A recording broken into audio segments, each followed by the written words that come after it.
கிறிஸ்துக்குள் எனக்கு பிரியமான சகோதர சகோதரிகளே, இன்று பொது காலத்தில் 6ஆம் ஞாயிற்றுக்கிழமையிலே நாங்கள் கால் பதிக்கின்றோம். இந்த இறை வார்த்தை உங்களையும் என்னையும் அழைத்து நிற்பது, இறைவனை மாத்திரம் நம்பி உங்களுடைய வாழ்க்கையை கொண்டு செல்வதற்காக, விசுவாசத்தை இறைவனில் மாத்திரம் விசுவாசம் கொண்டு வாழ்வதற்காக. இன்றைய முதல் வாசகத்திலே இறை வாக்கினர் சொல்கிறார், யூத மக்களுடைய தலைவரும் தங்களுடைய பலத்தின் மாத்திரம் அந்த போருக்கு பபிலோனியா நாட்டுடன் போரிடுகின்ற பொழுது அவர் காணுகிறார் அவர்களிடத்திலே காணப்படுகின்ற பலவீன தன்மையை. இறைவனை மாத்திரம் நம்புங்கள், இறைவனை விசுவாசித்து நீங்கள் போருக்கு செல்லுங்கள் என்று, அப்பொழுது வெற்றியை ஈட்டு தருவார் என்று.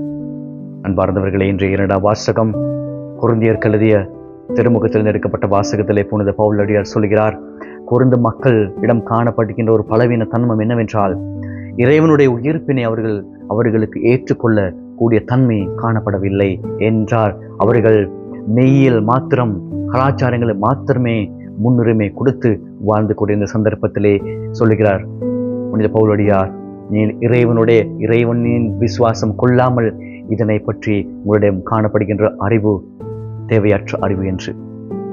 அதே போன்று இந்த நாளில் நற்செய்தி வாசகத்தில் நாங்கள் பார்க்கின்றோம், பெருபேறுகளை நாங்கள் பார்க்கின்றோம். இறைவனுடைய ஆட்சி எவ்வாறு இருக்கின்றது?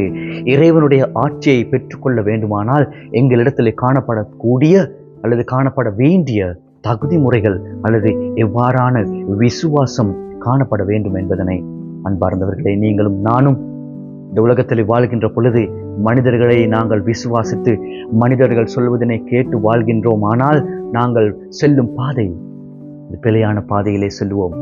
இறைவனை மாத்திரம் நம்பி இறைவனிலே விசுவாசம் கொண்டு நாங்கள் வாழ்கின்ற பொழுது அவர் உங்களையும் என்னையும் நேசிக்கின்ற, நாங்கள் செல்லும் பாதை அவர் சரியான பாதைக்கு எங்களை இட்டுச் செல்லக்கூடியவர்களாக எங்களை மாற்றுவதோடு, நாங்கள் வருகின்ற பிரச்சனைகள், துன்பங்கள், கஷ்டங்கள், துயரங்கள் இவை அனைத்தையும் இறைவனிலே தஞ்சம் கொண்டு இறைவனிடம் நாங்கள் அதனை வைத்து மன்றாடுகின்ற பொழுது எங்களுடைய வாழ்க்கை வெற்றியை என்று தருவார்.